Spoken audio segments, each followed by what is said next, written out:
শেরপুর জেলার অন্যতম ঐতিহ্য তুলসীমালা সুগন্ধি চাল। এ চালের পিঠা, পায়েস, খইমুড়ি, ভাতের সুগন্ধ ও স্বাদ অসাধারণ। শেরপুরের সদর উপজেলা, নলিতাবাড়ি, ঝিনাইগাতি, নকলা, শ্রীবর্দীসহ ৫টি উপজেলায় ৮৭১৮ হেক্টর জমিতে তুলসীমালা ধান চাষ হয়েছে এবার। জেলা প্রশাসনের আবেদনক্রমে ২২ জুন ২০২৩ সালে শিল্প মন্ত্রণালয় তুলসীমালা ধানকে ভৌগোলিক নির্দেশক বা জিআই পণ্য হিসেবে স্বীকৃতি দিয়েছে। এই ১ একর জমি তুলসীমালা ধান আমি লাগানো হয়েছে। ১ একর জমির মধ্যে ২০,০০০ টাকা খরচ হয়।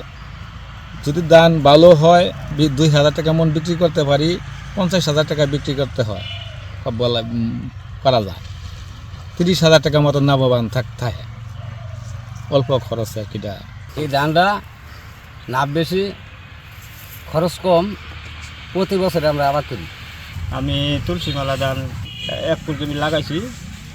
খরচ ২০-এর মতো খরচ হয়েছে। ৫০,০০০ টাকার মতো আর কি, ধানের বাজার ভালো থাকলে ৫০,০০০ টাকার মতো বিক্রি করতে পারবো। শেরপুর জেলা কৃষি সম্প্রসারণ অধিদপ্তরের উপপরিচালক সাখাওয়াত হোসেন বলেন, তুলসীমালা ধানকে ভৌগোলিক নির্দেশক বা জিআই পণ্য হিসেবে স্বীকৃতি দিয়েছে। তুলসীমালা ধান রোপা আমন মৌসুমে উৎপাদিত হয়ে থাকে। তুলসীমালা চাউলের যেহেতু একটি সুগন্ধি চাউল, সেক্ষেত্রে এটার বাজার মূল্য বেশ ভালো এবং এটি আমাদের শুধু যে বাংলাদেশের ভিতরে না, এটা বিদেশেও চাহিদা রয়েছে। আমাদের অনেক উদ্যোক্তা তুলসীমালা চাউল নিয়ে প্যাকেজিং করে তারা বাজারজাত করে থাকে। পাশাপাশি আমাদের কৃষি সম্প্রসারণ অধিদপ্তর এবং জেলা প্রশাসনের যৌথ উদ্যোগে আমাদের একজন উদ্যোক্তা আছে, সে মূলত আমাদের এই জিআই পণ্যটি মার্কেটিং করে থাকে। অন্যান্য যারা উদ্যোক্তা আছে তাদের নিজস্ব উদ্যোগে এইগুলো মার্কেটিং করে থাকে।